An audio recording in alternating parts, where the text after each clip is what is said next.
এই যুদ্ধে মানে ইরানের অর্জনটা কি? অনেকে বলেন যে আমেরিকা এবং ইসরায়েলের মতো শক্তিধর রাষ্ট্রের সাথে এই যে 40 দিন টিকে থাকা এবং তাদেরও ক্ষতিগ্রস্ত করা, এটাই একটা বড় অর্জন। এছাড়া আর কি? মানে না, এটা অবশ্যই বড় অর্জন এবং ইরানের জন্য তো আত্মরক্ষার অধিকার আছে। সেই আত্মমর্যাদা রক্ষা তো করতে হবে তাকে, এটা তার অধিকার, সে নিজেকে রক্ষা করবে, এটা ঠিক আছে।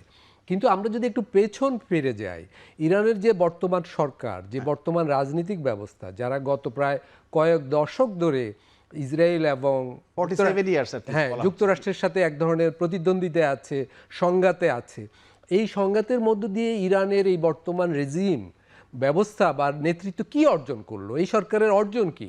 দেখুন, আমি কতগুলো বলছি, ইরানের এই সরকার গত কয়েক দশক ধরে তার সামরিক নেতৃত্ব, তার বিজ্ঞানী, তার রাজনীতিবিদ, তার সুপ্রিম লিডারকে রক্ষা করতে পারেনি এবং ইরানের মানুষকেও নিরাপত্তাহীন করেছে এই সরকার। ইরানের মানুষ তো মারা যাচ্ছে বেশুমার যুক্তরাষ্ট্র এবং ইসরায়েলের সাথে সংঘাতে। শুধু তাই নয়, তারা সিরিয়ার সরকারকে সমর্থন দিতে যেয়ে সেই সরকার উৎখাত হয়ে গেছে। তারা হিজবুল্লাহকে মদদ দিতে যেয়ে লেবাননেও যুদ্ধ লাগিয়ে দিয়েছে। লেবানন প্রায় সিরিয়ার গাজার মতো হয়ে গেছে।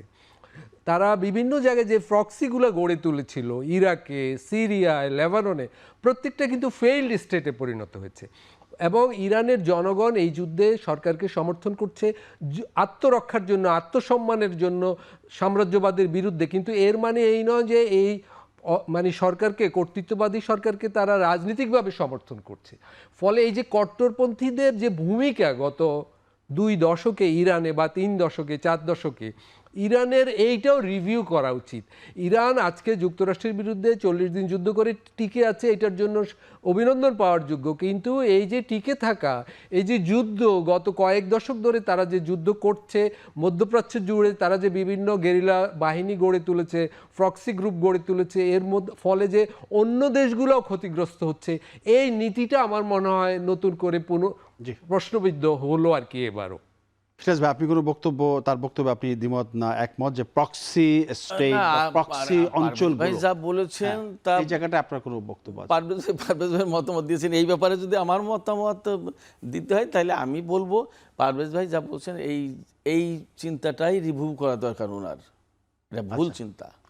কারণ আমেরিকা ইসরায়েল যে কর্তৃত্ববাদী শাসন সারা বিশ্বের উপর চাপিয়ে দিয়েছে, এই বিষয়টাকে রিভার্স করার জন্য ইরান গত 4 দশক ধরে কাজ করেছে এবং গত 4 দশক ধরে কাজ করতে গিয়ে প্রতি পদে পদে বাধা দিয়েছে আমেরিকা। এবং ইরানের ভেতরে যা সংকট তৈরি হয়েছে আমেরিকা ইসরায়েলের কারণেই তৈরি হয়েছে।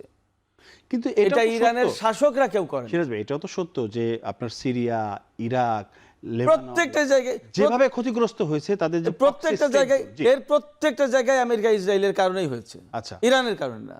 প্রত্যেকটা জায়গায় আমেরিকা তাদের, আপনি গ্রেটার ইসরায়েল প্রতিষ্ঠা করার কথা, ইরানের ইন্টারেস্ট ওই দেশে আছে দেখে কি আমেরিকা অ্যাটাক করছে এরকম না? এরকম এটা ইরানের ইন্টারেস্ট, ইরান লেবাননে ইন্টারেস্ট আছে বা সিরিয়াতে তাদের ভূমিকা আছে, সেই ভূমিকার জেরেই কি আমেরিকা সেখানে অ্যাটাক করলো নাকি ইসরায়েলের নিজস্ব কোনো?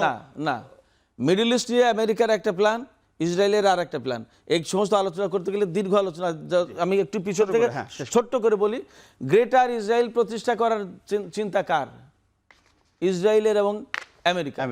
এই গ্রেটার ইসরায়েল প্রতিষ্ঠা করতে গেলে পুরো মধ্যপ্রাচ্যের একটা বিরাট ভূখণ্ড তাদের দখলে নিতে হবে এবং সেই দখলে নেওয়ার ধর্মীয় যেমন একটা উন্মাদন আছে, তেমনি রাজনৈতিক উন্মাদন আছে, তেমনি সামরিক উন্মাদন আছে, তেমনি অর্থনৈতিক উন্মাদন আছে। পুরো মধ্যপ্রাচ্যের তেল সম্পদ, গ্যাস সম্পদ সব তাদের দখলে চলে যাবে। এই জায়গায় বাধা দিতে চায় ইরান। এই জায়গায় সংকটটা তাদেরকে, এই ইরানকে শয়তান বা রেজিম হিসেবে দেখানোর চেষ্টা করেছে সারা বিশ্বে এই আমেরিকা এবং ইসরায়েল এবং পশ্চিমা গণমাধ্যমগুলো। এবং এই গণমাধ্যম আর আমেরিকা ইসরায়েলের এই প্রচারণাকে আমরা ভীষণভাবে গিলেছি। This is the mistake of us. কেমন?